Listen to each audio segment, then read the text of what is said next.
You know that feeling, right? One minute you're streaming in glorious 4K, the next, you're staring at that dreaded buffering wheel. It's like your Wi Fi has a mind of its own. Well, today, we're going to pull back the curtain and expose the secret life of your Wi Fi. We're going to figure out what's really going on with those invisible signals. Let's get into it. I mean, it's the ultimate modern mystery, isn't it? It feels like a ghost in the machine. You pay for a certain internet speed, but what you actually get feels, well, totally random. So for real, why is your connection so all over the place? We are about to crack the case on that finicky signal once and for all. Oh man, I'm sure this list looks familiar to just about everyone. The spinning wheel of doom, that one corner of the living room where the signal just dies, downloads that take an eternity, or my personal favorite, having a video call drop right in the middle of an important sentence. Look, these aren't random curses from the tech gods. They are symptoms of real problems, problems we can actually understand and, even better, fix. Okay, to really get this, I want you to stop thinking of Wi-Fi as magic. Instead, I want you to picture a massive system of invisible highways. All your data, your movies, your emails, your games, they're the cars driving on these highways. And the quality of your trip? Well, that depends entirely on which highway you're on. So these are basically the rules of the road for your data, the official Wi-Fi standards. And just look at the evolution here. We started with stuff like Wi-Fi 4, which was great for its time, but now we're all the way up to Wi-Fi 6 and 6E. Each new standard is like upgrading from a bumpy old country road to a brand new 10-lane superhighway. The jump in potential speed is it's massive. And this right here, this is absolutely crucial. Not all highways are the same. That 2.4 gigahertz band is like a busy 2-lane local road. Sure, it goes pretty far, but it's slow and it is jammed with traffic, not just from your stuff, but from your neighbor's Wi-Fi too.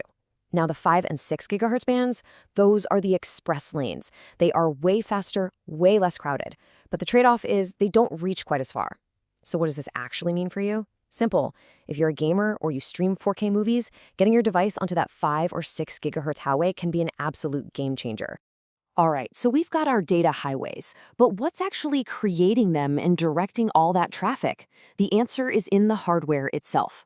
We're talking about the antennas and the smart tech hiding inside your router that literally shape the Wi-Fi signal in your home. This breaks it down perfectly. So, most of the routers you have at home use what are called omnidirectional antennas. The easiest way to think of this is like a bare light bulb. You turn it on, and it just throws light, or in this case a Wi-Fi signal, out in every direction. It covers a wide area. But a directional antenna, that's more like a flashlight, focusing all of its power into a single, strong beam aimed at a specific target. So, you've got a light bulb, and you've got a flashlight. What if you could get the best of both? Well, that's where beamforming comes in, and it is a total game changer in modern Wi-Fi. Instead of just blasting the signal out everywhere like that light bulb, your router acts more like a smart spotlight. It actually finds where your phone or laptop is and focuses the Wi-Fi signal directly at it. This gives you a much stronger, way more stable connection right where you need it most. Pretty cool, right? And now, we meet the villains of our story. So, we've designed our perfect Wi-Fi highway system, but there are all these invisible forces out there working against us. It's time to identify the common enemies that are secretly throttling your network. The first big enemy has a fancy name, attenuation, but the concept is super simple. Imagine shouting to a friend across an open field. Now imagine shouting to them through 3 brick walls. That's attenuation. Your Wi-Fi signal gets weaker and weaker the farther it has to travel and the more stuff it has to punch through. Every wall, every floor, even a big piece of furniture, it's all muffling the signal. This is exactly why you get those super frustrating dead zones. The other major villain is interference, or let's just call it noise. So many everyday things like your microwave, older cordless phones, even some baby monitors, they all operate on that same super crowded 2.4 gigahertz highway we talked about. They're like rogue cars swerving all over the road, causing a massive traffic jam. They're literally shouting over your Wi-Fi signal, making it really hard for your data to get through cleanly. Okay, we know the rules of the road, we know the hardware, and we've met the enemies.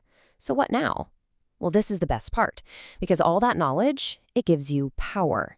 It's time to go from theory to practice. Here's your toolkit for mastering your own home network. Here are 4 real things you can do, like right now.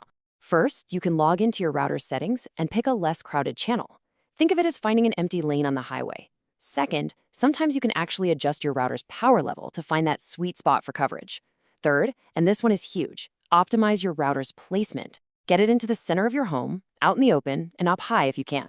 And finally, if you really want to perfect things, you can do a site survey. So, what is this site survey thing?